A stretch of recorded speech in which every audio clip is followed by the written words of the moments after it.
নমস্কার বন্ধুরা, বাঙালি রান্নাবাই তনুতে সবাইকে আমন্ত্রণ। আজ কোনো রেসিপি নিয়ে এসেছি না, আজকে এসেছি মশলা মুড়ি নিয়ে। শীতের সকালটা আমার মতো আপনারাও নিশ্চয়ই সুন্দর করতে চাইছেন, তো আমি ঠিক যেভাবে মশলা মুড়ি বানিয়েছি সেভাবে বানিয়ে ফেলুন। আপনারও শীতের সকালটা বেশ মজাদার হয়ে উঠবে। দেখতে তো দুর্দান্ত লাগছে আর টেস্টও হয়েছে অসাধারণ। সময় নষ্ট না করে শীতের সকালটাকে বেশ জমিয়ে তুলুন।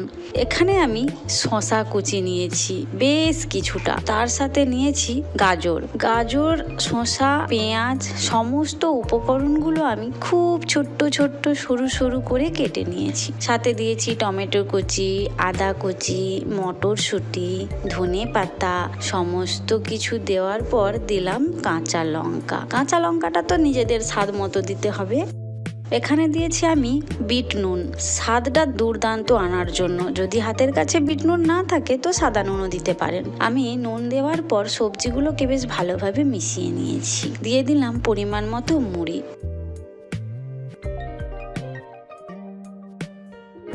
মুড়ির ওপরে দিয়ে দিলাম ভাজা মশলা গুঁড়া। ভাজা মশলায় আছে জিরে, ধনে আর পানমৌরি। দিচ্ছি বাপি চানাচুর, ঝুরি চানাচুর আর দিচ্ছি ডাল চানাচুর। আমার হাতের কাছে যেগুলো ছিল সেগুলোই দিলাম, আপনারা আরও কিছু চানাচুর অ্যাড করতে পারেন। এখানে দেব টকটক ঝালঝাল আচারের শুধু আমি তেলটা দিচ্ছি আর অল্প একটু আচার দেব। শীতে খুব বেশি টক খাবো না, আচারটা তো দিয়েই দিলাম তেলটা। এখন তেলটাকে মেশানোর পালা। বেশ ভালো করে মুড়ির মধ্যে মাখিয়ে নেব তেলটা। সমস্ত মুড়ি সবজি একসঙ্গে মাখিয়ে নিচ্ছি। তেলটা মাখানো হয়ে গেছে, মুড়ির সঙ্গে সবজিগুলোও ভালোভাবে মিশিয়ে নিয়েছি। এখন হাত দিয়ে ভালোভাবে মাখিয়ে নেব, চামচ দিয়ে ঠিক হচ্ছে না। মশলা মুড়িকে হাত দিয়ে ভালোভাবে মেখে নিচ্ছি। মাখানোর সবশেষে দিয়ে দিচ্ছি আলু আর পেঁয়াজ ভাজা। আমি বাড়িতে একটু অল্প করে আলু পেঁয়াজ ভেজে রেখেছিলাম, সেটাও এর মধ্যে অ্যাড করে দিয়েছি। দেখুন, দেখতে তো অসাধারণ লাগছে,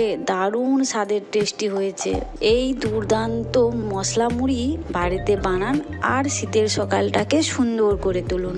এই মশলা মুড়ি যদি আপনাদের ভালো লাগে অবশ্যই লাইক ও কমেন্টের মাধ্যমে জানাবেন, পারলে শেয়ার করবেন। আমি একটু টেস্ট করে নেই।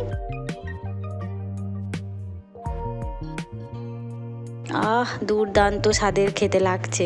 চলুন আপনারাও বানিয়ে ফেলুন আর দেরি না করে। আজ এই পর্যন্ত, আবার আসবো অন্য কোনো দিন অন্য কোনো নতুন রেসিপি নিয়ে। ততক্ষণ পর্যন্ত ভালো থাকবেন, সুস্থ থাকবেন।